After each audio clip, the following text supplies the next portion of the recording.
Well, good morning, good afternoon, or good evening, regardless of whereabouts in the world you're attending from today. A very warm welcome, albeit a little grey, as I just mentioned, from Auckland, New Zealand, for the first of our winter webinars for 2022. And I'm really excited to be kicking off with this particular webinar, I must say.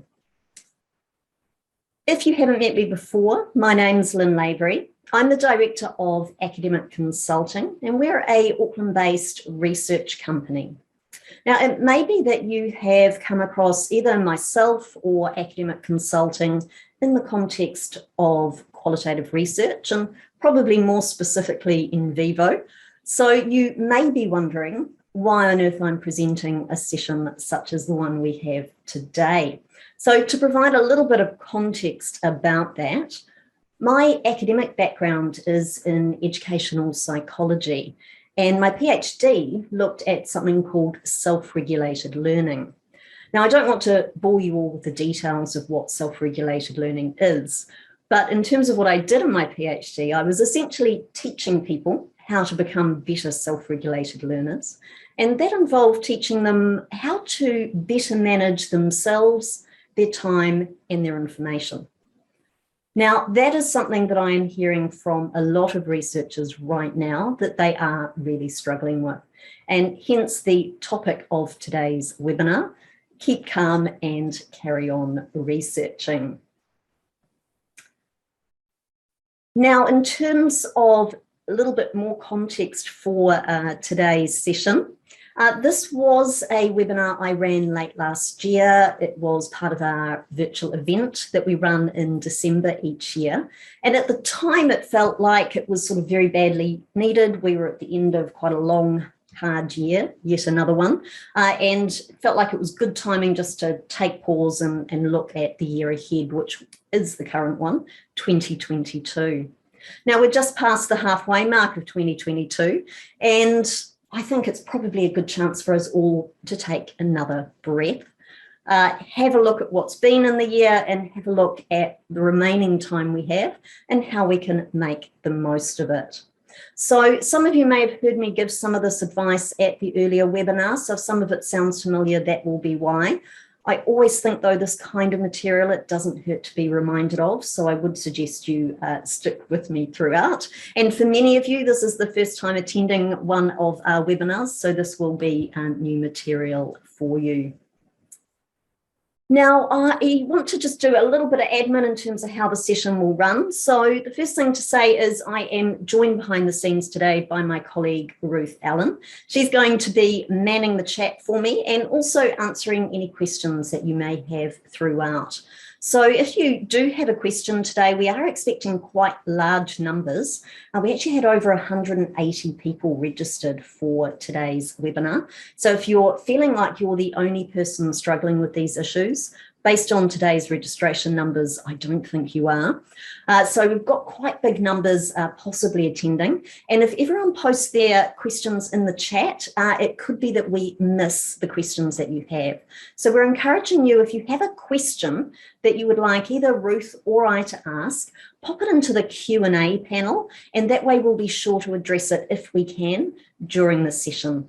So you might get a typed response back from Ruth. Otherwise, I will take any unresolved questions at the end of the webinar. Now, a few other things to say. This is a topic I'm incredibly passionate about, as you will gather when I start presenting the content. And I think sometimes when people hear me talk about these topics, they assume that I do things absolutely perfectly. So I just want to clear that up from the outset. One of the reasons that I have such a wide range of strategies for productivity is it's not something I'm naturally very good at. So please don't take away from this session that these are things I do 100% of the time and I'm always perfect with how I manage myself and my time. That is absolutely not the case. Like many of you, I'm not perfect, and this is something that I do need to work at. So I just like to say that up front, just in case I give an incorrect impression as we go through. The other big comment I want to make is that today's advice is, by necessity, going to be quite general. And these are tips that work really well for me personally, or they work well for colleagues. They may not work well for you individually. So it's up to you to have a listen to what I have to say today. Take away the pieces of advice that you think might be a useful strategy for you personally and see how it works for you. A strategy that works really well for your colleague down the hall might not necessarily work out brilliantly for you personally. And I think it's really important to acknowledge that we are all individuals. We all have own working styles, and we also all have very different sort of experiences in life circumstances as well. So it's another really big caveat for you today.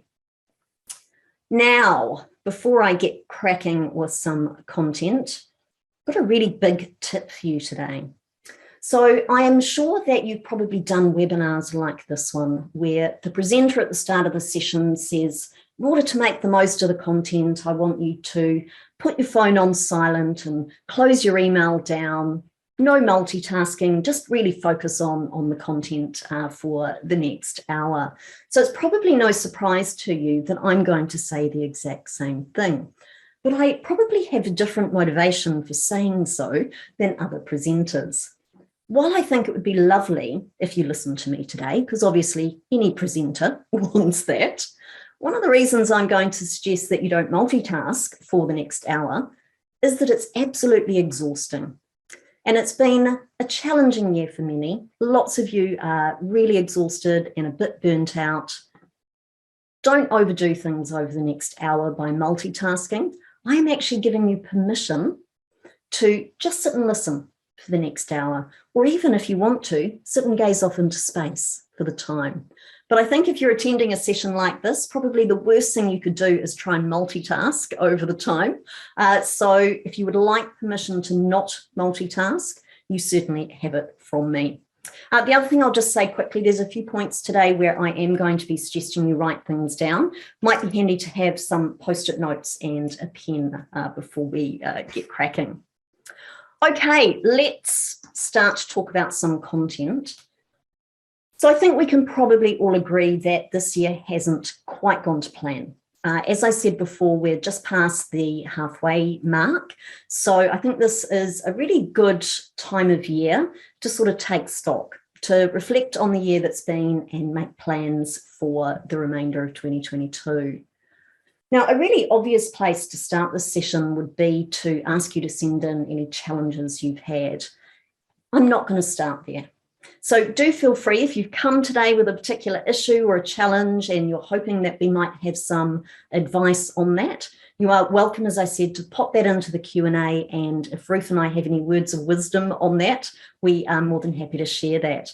But I actually want to start today with a positive. So yes, it's been a challenging year, but I'm sure there's some things that have gone right. So have a think for yourself. Have a think about the year so far. What's been a win for you? Can you write down or name a particular success that you've had? And if that is a little bit challenging, if you can't off the top of your head think of a success, is there something that you're grateful for? Now, I would love it if you posted that in the chat, but please feel free to keep it to yourself, particularly if it is personal. Just a reminder, when you're posting in the chat, you can just send directly to Ruth and myself. That's the hosts and panelists option, or you can send more widely from the group. But I'm actually going to stop talking for a moment, and I just want you to think about a success or a win that you've had this year, or something that you're grateful for. And I would love to see some of those coming through in the chat. So let's just pause for a moment to give you a chance to do that. Great, so we've got our first one already, engaging with partners in international associations, article in a top journal. Great stuff, Jennifer. Jane getting home, lovely stuff. We're glad to have you back, Jane. What about others? Oh, front end of your thesis, that can sometimes be the hardest part, Shelley, well done. Grateful to be back in the office in person. Yes, I started back last week with face-to-face teaching. That was really lovely to have actual real people in front of me, I must say. Lovely, lovely stuff. Keep those coming, folks, because we've got, gosh, there's quite a number of you online, so it would be lovely to hear from a few more people. As I said before, even if it's just a quick message to Ruth and I, that's absolutely fine. If you aren't keen on sharing it with the group, which is completely understandable, grab one of those post-it notes that I just mentioned, jot your win or your success down on that, or the thing you're grateful for, and pop it somewhere on your computer monitor, preferably, that you're able to see, just to remind yourself of that. So I think it's really, really important that we stop to do that on a regular basis. Humans are a little bit hardwired to focus on the negativity, the negative aspects, the bad things that happen, and we can often ignore the positives while we're doing that. So, gosh, they're all coming in thick and fast. I can see them out the corner of my eye as they're coming through. So always remember to stop and have a bit of a think about the positives. It's a really, really good practice to engage in. Lovely stuff. Okay, right. Now, in terms of my slides for today, my plan is I'm going to talk a little bit about finding your research mojo, because I believe from talking to a number of you, you may have lost that a little bit this year. So I'm going to see what I can do to help you find it again. I'm also hearing from a lot of folk that they're feeling a little bit overwhelmed or overloaded at the moment. So I wanted to address that.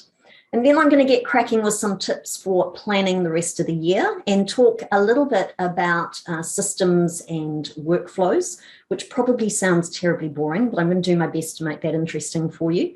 And at the end, I'm going to touch briefly on technology.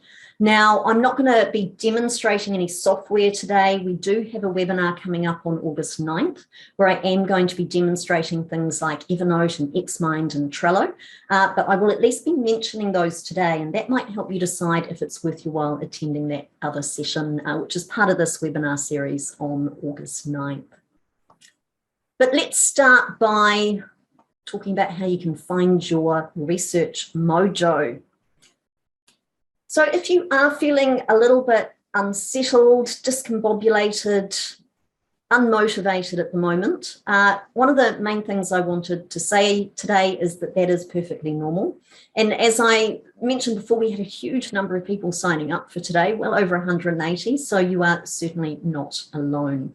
But you don't want to stay in that particular place for very long. So here are some of my favorite tips for getting yourself a little bit more motivated for your research. So first thing I'm going to say is go easy on yourself. So huge amounts of disruption have happened this year. If you're behind on things, there is probably a very good reason for that. As I hinted at before, we tend to be our own harshest critics. So use that strategy that we've just done. Instead of focusing on what you haven't done, focus on what you have. Now, the other point that I wanted to make here is a really easy trap to fall into is comparing yourself to other researchers. So you might have a colleague that's pumped out 3 book chapters in the space of time it's taken you to write 3 paragraphs. Or the PhD student that started at the same time as you may have submitted and you haven't. Now that's great for them and I'm really happy for them, but they're not you. Now, we're all experiencing the pandemic differently. We're all getting different disruptions to a greater or lesser extent. And so the worst thing you can do is try and compare yourself to other people and beat yourself up if you haven't made the same progress as them. Comparing yourself to others is a terrible strategy under normal circumstances, but I think it's particularly ill-advised at the moment. Now, on the subject of going easy on yourself, I also think it's worth just checking in to see whether or not you're feeling a bit exhausted or burnt out. Doesn't do much for your motivation, and it certainly doesn't do much for productivity either. Now, I'm certainly not qualified at all to be giving you all advice on lifestyle factors such as diet and exercise and sleep, but I can see from those attending that you're all very sensible, intelligent types of people, and I suspect you know exactly what you need to do if things have gone a little bit off in those areas. So a few quick tips for you here. First of all, are you in a position to take any time off? So if you feel like your lack of motivation is because you're just exhausted, can you take a couple of weeks off, a week, find somewhere sunny? That would be a perfect solution. Suspect it's not very achievable for most of you though. So thinking in more practical terms, can you take a Friday or a Monday off so that you can have an extra weekend or extra long weekend, sorry? Is it the case that you can do something quick that would recharge your batteries? So for me, for example, I find going for a nice long walk in nature somewhere, doing a yoga class, that's the kind of thing that recharges my batteries, and it doesn't take very long. It's something that's relatively easy to fit in. So having a think for yourself, what it is you can do just to give yourself a little bit of that spark back. Now, while I'm talking through the next few points, this would be another great chance to grab those post-it notes and whatever ideas you can think of for you personally to recharge your batteries, jot that down on a post-it note and stick it somewhere so that you can see, so you don't forget it. Now, coming back to those lifestyle factors, things like diet, sleep, exercise, don't go away from today's webinar and decide that having done no exercise for months, you're going to suddenly run a 10K in the morning. Quite apart from the fact that you'll probably end up injured, chances are you won't actually get out there in the first place. So remember, if you are trying to make any lifestyle changes, small steps is really key. So instead of that 10K run, maybe you plan to walk for 10 minutes. Or maybe it's actually as simple as you putting your shoes on. So we talk a lot about the fact that action leads to motivation. You put your shoes on, chances are you'll probably take a few steps in those shoes and that may continue on from there. So it's about finding really, really easy, simple things that you can do that might lead on to more extensive changes that you can make. Something little is a win. Now, my next tip is to read or watch something that motivates you. Now, to give you an example of something that I've done in the past, when I was enrolled in my PhD, I had a particular book chapter that had actually inspired me to choose the topic that I did. Whenever I found my motivation flagging, I would grab that book chapter. It was always nearby on my desk, and I would reread it. And I'd often find that would give me the spark I needed to move forward. Now, it can be all sorts of different things. If you're involved in qualitative research, it might be participant stories from your data. It could be something outside of research, perhaps a particular podcast that you find motivating. One of the things that I love to do when I'm feeling a bit blah and unmotivated is watch inspiring TED Talks. For me, that just is the kind of thing that will help me, get a bit enthused. And so we actually have a couple of blog posts on those. If you're looking for ideas as to what sort of TED Talks you can watch, Ruth has just popped into the chat panel for you links to a couple of blogs on the Academic Consulting website that are collections of my favourite TED Talks for researchers. So if you don't have anything of your own that you can reach to for motivation, have a look at those two collections that I've put together. Now, it's always helpful to remind yourself why you're researching in the first place. And that can be intrinsic or extrinsic or internal or external reasons. So thinking about some intrinsic internal reasons, it could be that you are wanting to make a real difference to your research participants. You might be a health professional and you want to make an impact for patients. You might be an educator. You want to make a difference to students. It could just be that you're really, really passionate about your research topic, and that's actually worth reminding yourself of. It could be more extrinsic reasons. So it could be that getting more research work completed will improve your PBRF rating. It might be that completing your PhD is going to help you achieve a particular career goal, get a new job, for example. So have a think for yourself as to what your initial reasons were for engaging in the research process. Sometimes just reminding yourself of that can help you find that lost mojo. Once again, if you want to, pop that reason down on one of those post-it notes. Now, focusing on small wins, I've hinted at that already when I was talking about just putting your exercise shoes on instead of heading out for a 10K run. I mentioned action leading to motivation. sometimes just doing something small is enough to get you underway with your research as well. Something I talk often about because it comes up in so many different contexts is procrastination. And one of my favorite tips for procrastination is to sort of trick yourself into starting. So by that, I mean picking a small 5-minute task that relates to your research or writing in some way. And that way you can actually say to yourself, well, this is only going to take me 5 minutes. 5 minutes isn't so bad.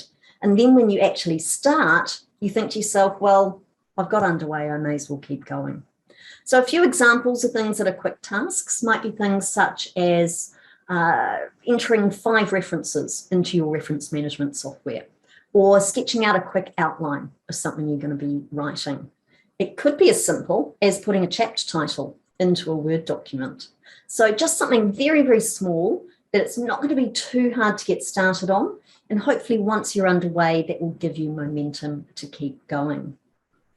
Now, on the subject of small wins, another little tip I wanted to share, I always keep, in my task list, I keep a list of what I call quick wins. And they are 5-minute tasks that will be really, really easy for me to tick off. Crossing things off your to-do list is a great way to get motivated, gives you a great hit of dopamine and tends to propel you forward. But one of the issues is sometimes when you have a spare 5 minutes or 10 minutes, you're not quite sure what to do with yourself.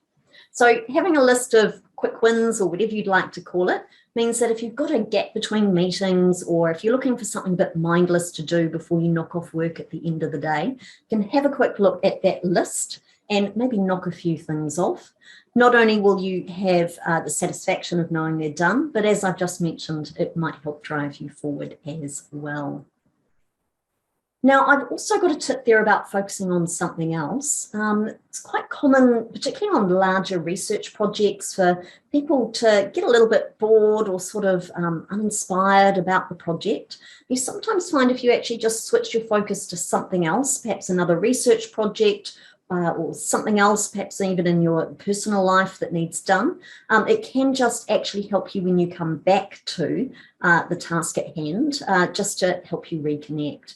You've got to be a little bit careful there. If you're a procrastinator, that's not the best tip, because it would be very easy to go off on side tangents. But if you don't have procrastination tendencies, sometimes just switching focus can be really helpful.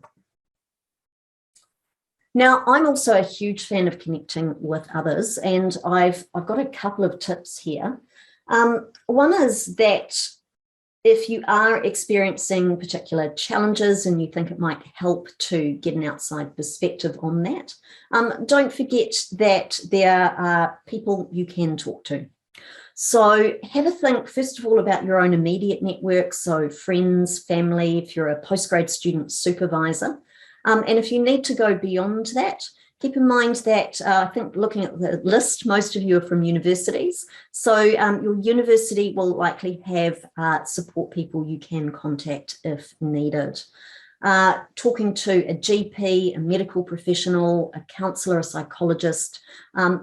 There's nothing wrong with asking for help, and these are very difficult circumstances we are living in at the moment. So it would be completely understandable if you do need to get a little bit of extra support. I mentioned before my PhD. One of my main findings from my PhD was that students who did better academically were actually the ones that sought help. So I know it's not something we necessarily like to do. It's actually an incredibly clever strategy, and I very much encourage you to do so. Now, the other tip around connecting with others, one of the things that has brought me great pleasure this year and at the end of last year is my Research Accelerator membership, which I'm going to be mentioning at the end of today. And it's lovely to see some of you online with me this morning. We run regular, we call them shut up and research groups, but actually they're just like the shut up and write groups that you may have seen advertised at your universities. Essentially, it's just a group of people in a Zoom room working together for 2 or 3 hours on whatever tasks that they need for their research. Now, it might sound like a slightly crazy thing to do, but it's a great way to connect with other people who are doing similar things as you. Research can be incredibly isolating, and joining something like a peer support group or a shut up and write group, it's a great way to sort of normalize the research process, ask other people for tips and opinions, and also just feel like you've got some accountability and possibly even some company while you work. So as I mentioned, we do offer those as part of our Research Accelerator membership, but most universities do run regular shut up and write groups. So I'd highly encourage you to make the most of those.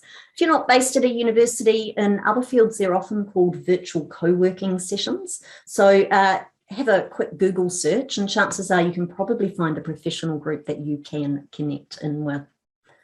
I always find that when I explain shut up and research or shut up and write groups to non-academics, they look at me like I'm a little bit strange. It is definitely worth experiencing for yourself. It's amazing how much work you get done during those types of sessions. Now, my final tip for finding a research mojo is to have a highlight each day.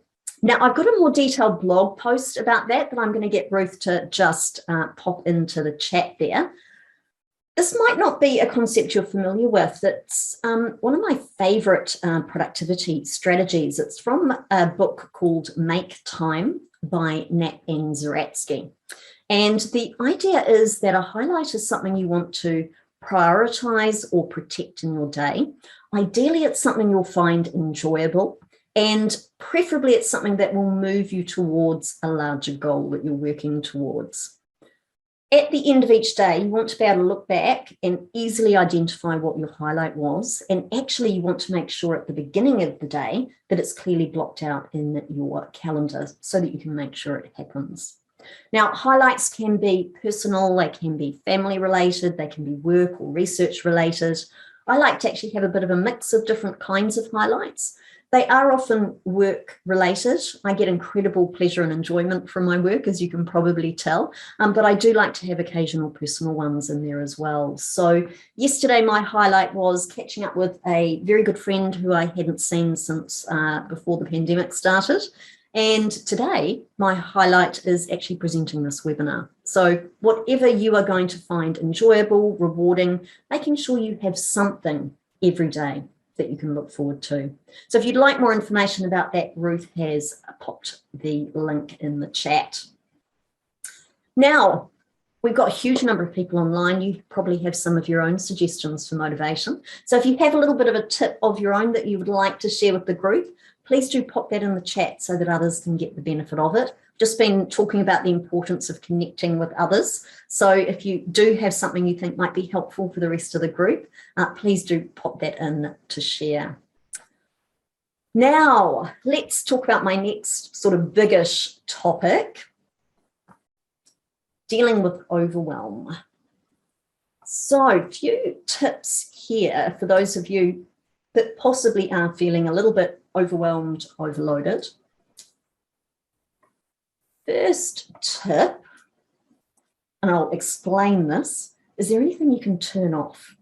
So there are a lot of things going on at the moment that we cannot control, but there are some things that we can. So having a think about what might be overwhelming you, what might be overloading you, and having a look if you can reduce those things, or in the example I'm about to talk about, turn them off entirely. Now, you probably know what I'm talking about or what I'm about to talk about. The obvious thing to turn off is notifications on your phone or from your email. They can really overwhelm you and distract you from the task at hand. So that's a really simple thing you can turn off. If you're feeling overwhelmed or overloaded with emails, having a look at the types of emails that you get. So are there any low volume emails you can get rid of? Now, there's a couple of ways you could do that. One would be that every time we buy something online these days, we get added to a mailing list. And you're probably getting a lot of emails from those companies about their latest sales, products, etc. Do you really need to be paying attention to all of those? There's always an unsubscribe option. Why don't you spend 5-10 minutes after today's webinar to hit that unsubscribe button on as many as you possibly can, just to reduce that influx into your inbox. Another quick tip for email for you, depending on your email client, you might be able to set up rules or filters that direct certain types of emails. So those emails that go out to your entire school or faculty about administrative matters, they don't require your immediate attention. Can you set up a rule so they all go into a particular folder? You can just check that folder at the end of the day. I used to do that years ago. I found myself getting CC'd into a lot of emails. And often when you're copied in, it's just for your information. It's not actually something that needs your immediate attention. So I had a rule in Outlook that anytime an email came in that I was CC'd into, it would put it directly in a folder for me. That way it was out of sight. And at the end of the day, I would just go through and check anything that actually did require a response from me. But it stopped it interrupting my day. So for your email client, whatever it is, Outlook, Gmail, something else, have a look as to whether or not there's some clever systems you can set up to turn off some of those emails. Now, one of my other favorite recent tips, if you've got a task management system for your to-do list, I personally use Trello, which I'll talk about at the end of today. Sometimes it's possible to snooze tasks. So I actually, a couple of months ago, was feeling quite overwhelmed by my task list. And one of the things I went through and did was use the snooze button on my Trello cards so that they disappeared from my list and came back at a later stage when I was hopefully more sort of in a position to deal with them. So just having a think about what kinds of information you're actually getting in your environment that you can do something about. Now, how efficiently are you working? Now, I don't want to give the impression here I'm expecting you all to sit at your desks for 8 hours a day, working solidly. This is actually more about working smarter. So something that both Ruth and I are seeing a lot of recently is people who are writing screeds and screeds of words and exceeding the word count. Now, something simple like checking the word count before you write, it's a little bit like reading the exam question carefully before you start responding to it. It's a real basic thing you can do to ensure you're working efficiently. There's nothing worse than writing tens of thousands of words to find out that the word count for a particular section was just 10,000. Now, one of the reasons I'm raising this at the moment is a lot of project deadlines have really dragged out. And it may be that you've forgotten the original requirements of what it is you were meant to be producing. So now would be a really great time to check things like that. Other quick tips here. Are you trying to read absolutely everything about a particular topic? If so, that's not going to keep you very calm. So having a system in place where you're sort of quickly reviewing articles before you read them in detail, just to check that they are actually clearly related to the topic at hand and your research question. Speaking of your research question, those of you that have done sessions with me before, or if you are one of my Research Accelerator members, you've heard me give this tip over and over again. Always work with your research question in front of you. It's really, really easy when you're researching to constantly go down rabbit holes. And if you actually have your research question in plain sight, it just keeps you on track and stops you going on all the millions of side tangents you could possibly go on. So that's another quick tip for efficiently working. Now, I also think it's really important that if you've got a massively large task list, that you review that to see if it's in line with your values and priorities. Hopefully you know what those are. I'm not going to talk at length about looking at what your values are, etc. But lots of really, really useful stuff online if that's something that you're not sure about. Now, I mentioned just before that I was feeling a little bit overwhelmed with my task list recently. So this was a couple of months ago, and it was business-related tasks that I was getting overwhelmed with. And I mentioned it at a check-in with my business coach. And he said to me, you know what to do, Lynn. Take a look at your task list, take a step back, take a breath, and reevaluate it against your values and priorities. I did that, and a couple of things were a really big learning for me. Firstly, my stress levels massively decreased. I was able to much more clearly focus and really concentrate on the tasks that I needed to do, the things that were going to move me forward. But the other really important lesson for me relates to what I was saying before about asking for help. So he was right. I know this stuff. If any of you as a group had come to me with that exact problem, that's one of the pieces of advice I would have given you. I couldn't see that for myself though. And so I think that's a really good illustration of the importance of asking for help. We can't always see these things for ourselves.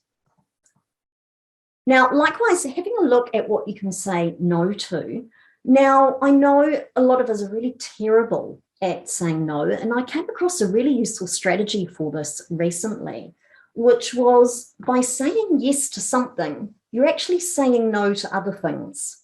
So if you say yes to a particular request, that means there's other things that will need dropped, and therefore you're technically saying no to those other things.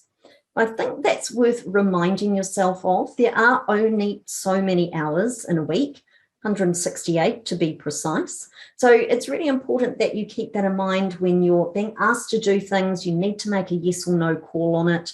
Have a think about realistically whether you have the time or the energy to fit it in. Often when you say no to things, people are really understanding about it. And it is certainly the kind of thing that can make the world of difference to feeling overwhelmed and overloaded. Another quick tip in relation to saying no would be that you have little templates put aside for yourself. If it's something you're not very good at doing, having a sort of standard email template that you can just sort of adjust for each individual person, or having some phrases that you can sort of quickly say so that you feel a little bit more comfortable with that. I know it's something that I'm quite bad at myself, and I'm sure there are others in the group also. If anyone in the group actually has any other suggestions for saying no, I'd love to hear them. Pop those in the chat for Ruth and I. Now, I've touched on this one already today. The cost of distractions is high. So if you have a piece of writing that you need to do, a data file that needs coded, it might be that you need to plan out some data collection, then that's just what you should be doing. So constantly task switching is a surefire way to feel overwhelmed. Focus on one thing at a time and make sure you do that distraction free. If you're not convinced about the value of minimizing distractions, highly recommend that you actually just do it for an hour. So maybe this afternoon or tomorrow, work distraction free for an hour. Report back to me on how you got on.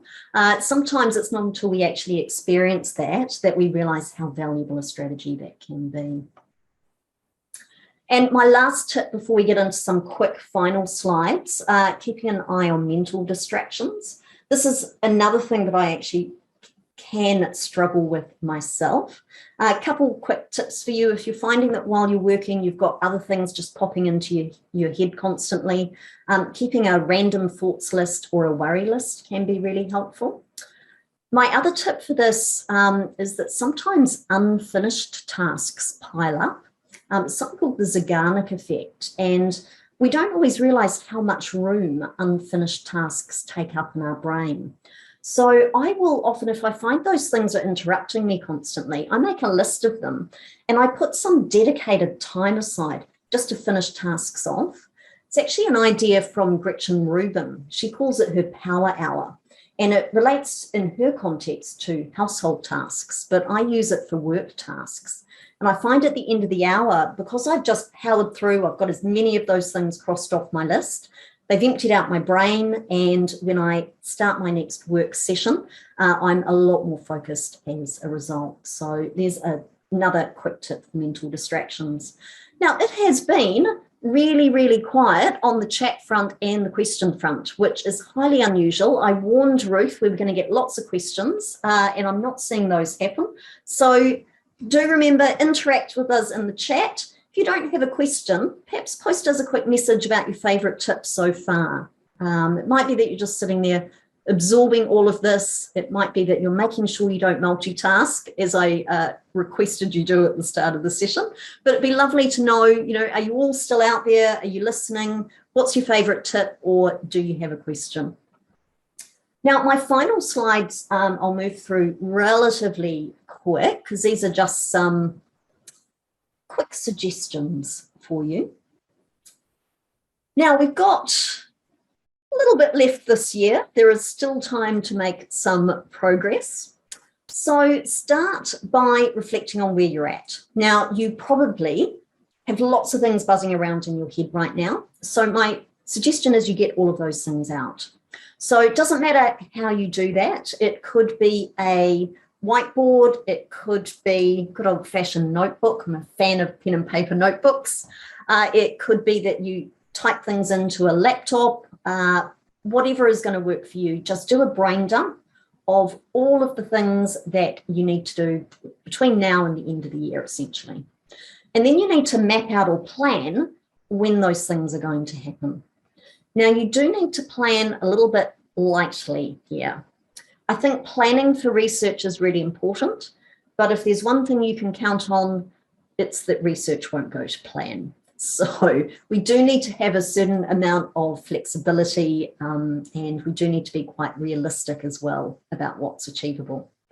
So you have got all your tasks listed out, you figure out between now and the end of the year when that's going to happen, and you don't need to do anything fancy here. So I get asked a lot about Gantt charts and complex project management software.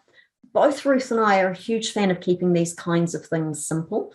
So perhaps you print out a calendar from Outlook and you scribble when things are going to happen on that. You could enter it into your Outlook calendar or your Google calendar. You could use something like Trello, which I keep mentioning. I promise I'm going to come back to that later in the session. Or if it's your cup of tea, you are welcome to use more complex project management software. But the key thing here is that you find a system that's going to work with you and you plan out what's going to happen when. You always need to make sure you've got some flexibility. I think it's probably fairly safe to say that the rest of this year will continue to be disrupted due to COVID and other impacts, other things that are happening. So do account for that in your project timeframes, particularly if you are needing to do some data collection between now and the end of the year.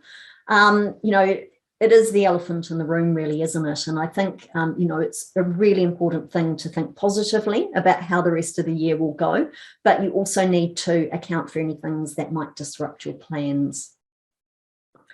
On that note, if you are quite far behind, don't assume that you're going to magically work 4 times faster in the remainder of this year and everything will magically get done. Really important that you are realistic about what you're planning. Now, I have a rule when I'm planning up my research projects. I figure out how long I think it's going to take me and I multiply it by 2 or 3 because chances are it's actually going to take me 2 or 3 times longer than I think. Now, it's not an excuse to take 2 or 3 times longer. It's just a reflection that we're really, really bad at underestimating how long tasks will take. Now, if you're newer to research, I know we've got quite a few of you who are postgrad students here today. If you're not sure how long something's going to take, have a chat to your supervisor, or perhaps some of the postgrad students in your department that are more advanced or, further along the process than you. They might have some helpful things to say about timeframes. Now, also when you're planning, don't forget to factor in any learning you need. So if you're brand new to qualitative research, chances are you're going to have to learn about coding and possibly even in vivo. If you're involved in a quantitative research design and you've never done research before, probably going to need to learn a bit about statistics. So I think it's a really common mistake that we make as researchers. We dive right in and we forget about the fact that there are some really useful skills we can learn to help work efficiently and maximise our research process. So as when you're planning out those project timeframes, make sure you've also got time in there for any learning required. One of my favourite quotes is Abraham Lincoln: "Give me 6 hours to chop down a tree and I'll spend the first 4 sharpening the axe." So sharpen your axe by learning the skills that you need. Now, it's also really important that you plan out systems and workflows. So let's talk about that briefly.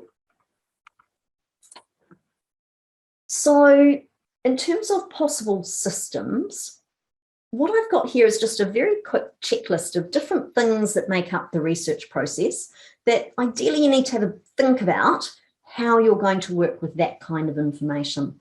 So light bulb moments about your research. You are out walking in the morning, you're washing the dishes at night. I've had a lot of people recently saying they get great ideas in the shower. Wherever you are, you get that light bulb moment. Where do you capture it? So some people literally carry post-it notes around with them with a pen. Others have a notebook, they jot ideas down. You might dictate a note on your phone. You might email something to yourself. You could capture it in Trello. There's all sorts of possibilities there. So it's just about knowing how you're going to capture that information and making sure you do it.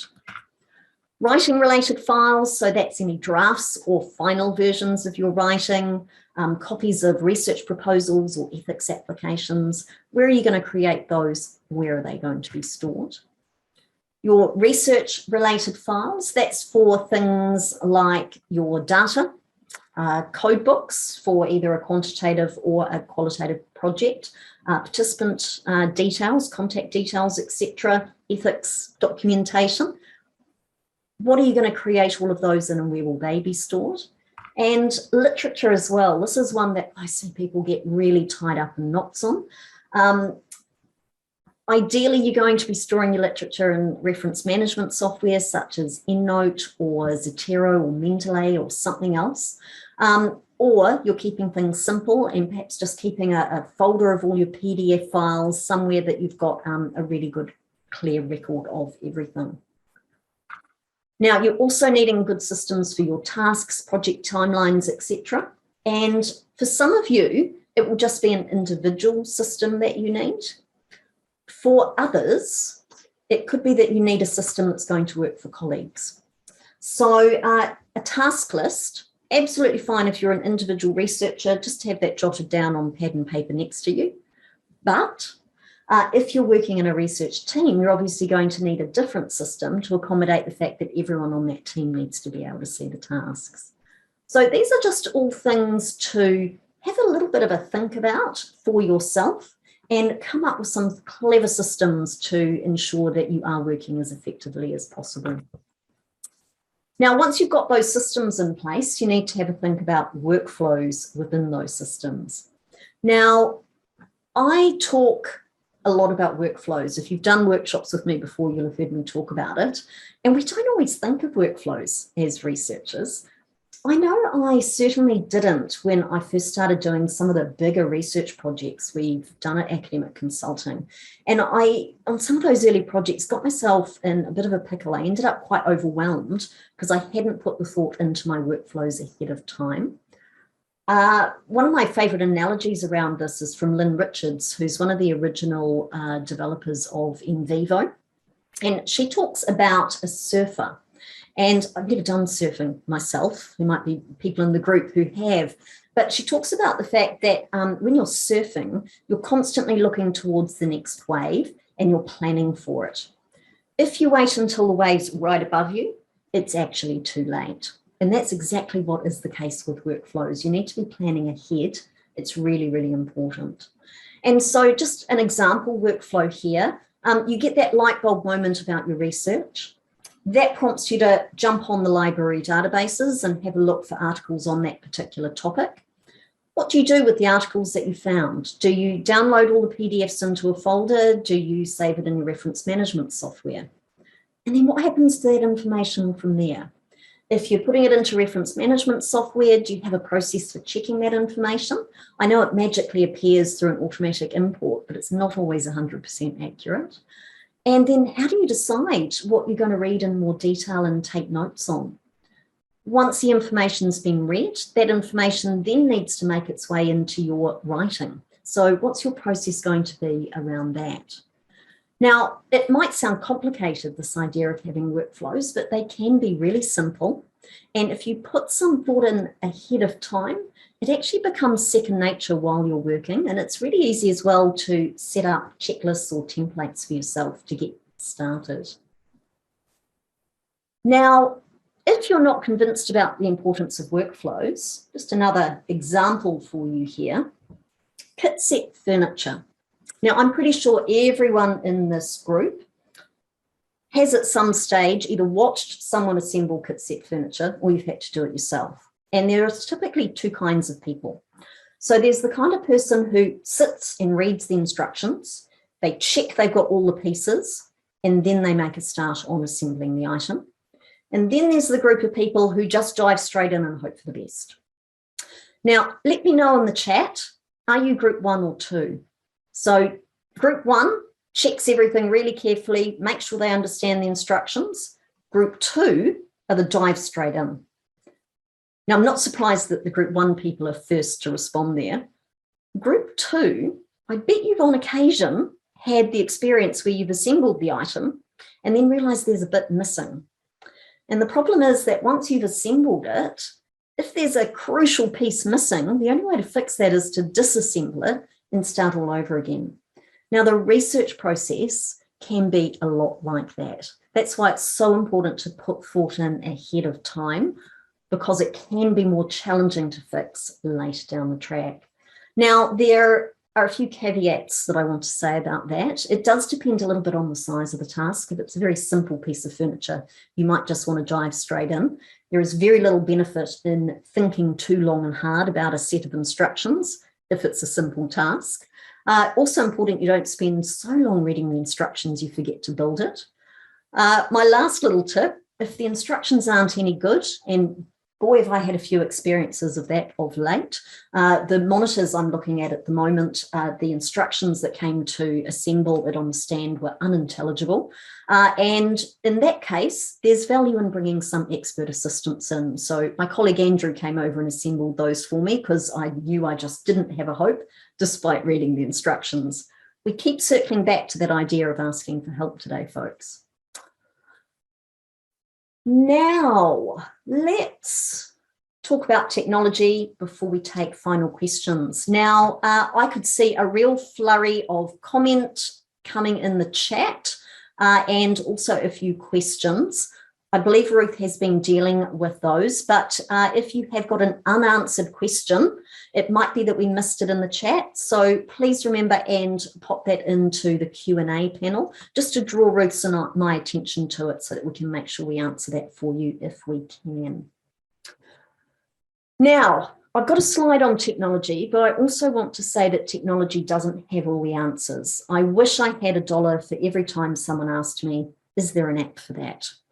So technology can help, but it still isn't the solution for everything. You still need to do the work and you still need to have really good systems and workflows in place. So technology isn't going to be a quick fix or a magic wand. You need to use it wisely. Here are some of my favorite apps, and I know this will be different to some of you. So I've mentioned Trello a few times. And by the way, folks, I'm going to get Ruth just to pop all of these links. So we've got a big list of links for all of these applications. So we're going to pop that in the chat if you want to investigate them further. So I use Trello for task management. I absolutely love it. It keeps my life in order. I use Evernote, which is one of the many online note-taking applications on the market for managing my information. I'm a huge fan of something called Xmind, which is mind mapping software. I use that for managing my ideas. I personally use Zotero for reference management, but I also think that eNote is a particularly good choice if you are in a position where you're trying to decide which application you might use. And I've also just got up there some of my other favorites, which is Text Expander, Otter, and Calendly. Text Expander allows you to have very short snippets of text that expand out to longer sections. So any repetitive emails that I send, they're all set up. I just type a word in and it expands out to a few paragraphs. Those of you that answer a lot of student emails or do a lot of marking, Text Expander is wonderful. I'm personally a huge fan of Otter for automated transcription, transcripts of things like interviews or focus groups or meeting notes. Doesn't do a perfect job, it needs to be checked, but it's great for a quick cut through. And Calendly is something I use to automate some of that back and forth of arranging meetings with people. So there's just a few ideas that you might like to investigate further. If you are interested in learning more about Trello, Evernote, Xmind, and Zotero, one of our winter webinars is specifically on those 4 applications, and that's a session on August 9th. So I'll just get Ruth to pop into the chat the link to the winter webinars, just in case you're not signed up for that session on August 9th. Now, if after today you are thinking that maybe you are in need of some extra support, or I was talking about sharpening the axe before, if you need to learn a few skills, just a few options that might help you out. Now, I'm going to talk very, very briefly about these and then just take any final questions. Ruth, could you send me a message if there are any unanswered questions? I know there was some earlier, but I think I might have missed them in the little flurry. So if there's anything you want me to answer at the end, just send me a message, Ruth. But a couple of options for you, particularly if you'd like to work more with me. One is my Research Accelerator membership. So I jokingly call that, it's like YouTube, but sorry, not YouTube, Netflix, like Netflix for researchers. But it's a lot more than that. So there's quite a large video course library that you can access on all sorts of topics like in vivo, SPSS, qualitative data analysis, statistics, that kind of thing. But it's not just about the videos. There's also lots of ways that you can attend live sessions, interact with other researchers, and also connect with me. So as part of the membership, we do regular 15-minute drop-in sessions where you can just book a 15-minute slot with me and ask questions about your research if you need to. Now, there are options on the website for 3, 6, or 12 months, and I'll leave you to visit that website to find out more. Also, we've got some boot camps starting at the 1st of August. So we've got a 6-week thesis boot camp for thesis writers. And we've also got a in vivo boot camp and a qualitative boot camp. They're both 4 weeks. The boot camps give you access to the videos in Research Accelerator, so all of that video content I just mentioned. And you also get some one-on-one coaching time with me. So if you're interested in finding out more about that, there is a link for that. If you're ever not sure which one of our training options might work for you personally, do feel free to send us an email. We're always happy to advise what course might suit your purposes. Now, I'm just checking. Okay, so it looks like the only unanswered question, a big thanks to Ruth, by the way, for fielding all of your questions as we went through. One of the group has asked about whether we can have a session on systems and folders for PhD research. I will put that on the list. It's a great suggestion. It's something that I know a lot of students struggle with. In fact, even senior academics struggle with it. So you're certainly not alone there. We won't be able to add that in as part of this particular webinar series, but if you're on our mailing list, I'll consider that topic for later in the year. We're always open to suggestions that you might have for other webinars and training courses. I'm going to wind it up there, folks. Ruth and I will hang around for a few minutes. So if you have any other questions you'd like to pick our brains about, please feel free to let us know. Otherwise, it's been lovely having you online with me for the last hour. Don't forget to stick those post-it notes that you wrote somewhere that you're going to be able to see them moving forward. Wishing you all the best for the remainder of 2022. And I very much hope this particular webinar is going to help you with keeping calm and carrying on researching. Go well, everyone.